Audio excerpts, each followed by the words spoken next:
This is Dr. Lou Sella, and I'm a doctor of sport and performance psychology.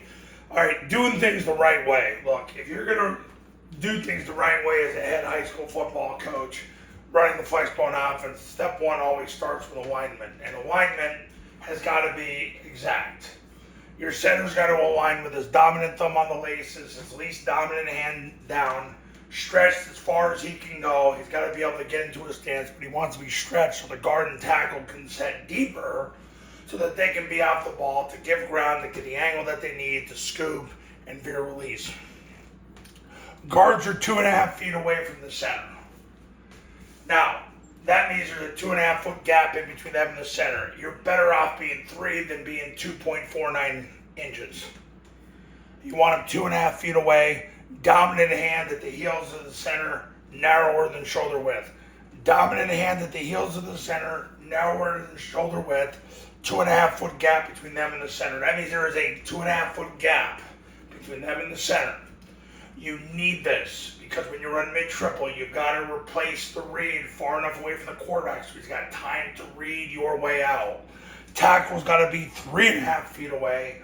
Dominant hand at the heels of the center, narrower than shoulder width, because that's what helps get them out of their stance. But you want 3.5 feet because you got to take the read or the pitch key and remove them away from the quarterback far enough so your quarterback's got time to cancel those unblocked defenders. The receivers are 3.5 feet away from the tackles. There's a gap of 3.5 feet. You're better off wider than tighter. They're narrower than shoulder width. They put their knuckles on their knees. Helmet breaks the belt buckle of the center. You do not want them to crowd the line of scrimmage, because if they crowd the line of scrimmage, they can't give ground to get the angle that they need to cut off on the backside, to down block when they have to down block on kick and rocket. You want to make sure they're off the ball as deep as they can by law. So 2.5 foot gap, 3.5 foot gap, 3.5 foot gap.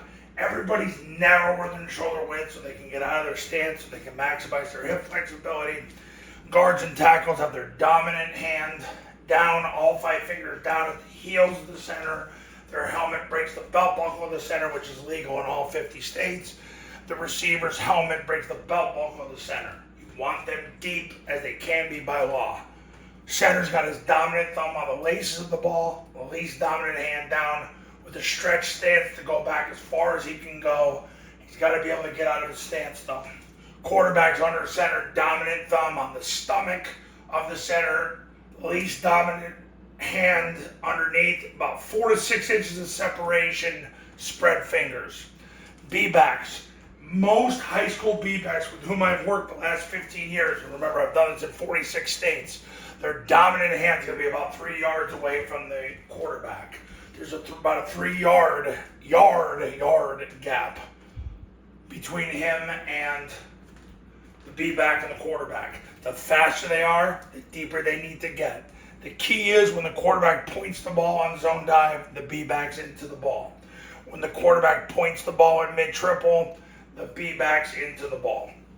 The A-backs align about half a yard away from the tackles, narrower than shoulder width, knuckles in the knees. I've said a yard over the years. It's getting closer by the day. When you watch Army and Air Force, Air Force is a little more diversified at times, but Army's closer by the day, because if you look at what's going on with the offense now, you want them they have to be able to touch the offensive tackle with both hands.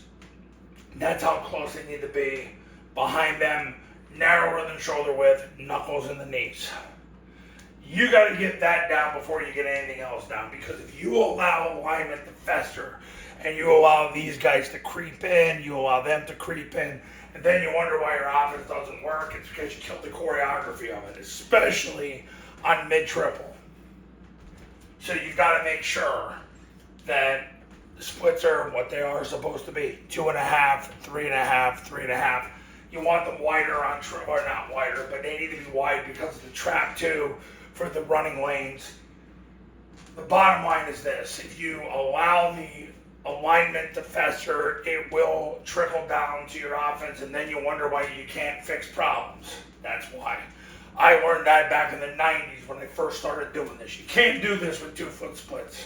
Now, back then the offense was very different. It was very inside veer driven, but back then you definitely couldn't be tight. Now, the big thing is that mid-triple trap, if you're tight, it's going to affect the way you run those concepts. But you need mid-triple to make the offense go. Unless you're so physically dominant, you can run zone dive 45 times a game. But if you could do that, you're probably, I would say probably not here. Or let's be honest, you're probably running the spread because you can act like the rest of the world. So if you want to do it the right way, it starts with alignment. So you start there. But you've got, this is why I use polysynthetic dots at every single camp. And I would, if I had to be a head high school coach again, I would use it at every single practice, every single day, from the first practice to the last practice of the year. And I did when I was a high school head coach, because you have to implicitly condition your players on spacing. And I made sure that I would, every opportunity I got, I would do that to implicitly condition them. And yeah, eventually you take the training wheels off, but I had to keep conditioning them because they're going to want to keep creeping in. So that's alignment. That's, if you want to do things the right way, that's where it starts. Now, if you're ready to win big in 2025, our Triple Option Football Academy camps are $29.97 to $39.97, depending where you are in the country. Our online camps are $19.97. The same camp I've been doing for the last 15 years is $19.97.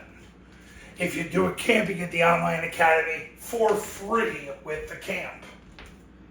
If you do it by itself, it's $9.97.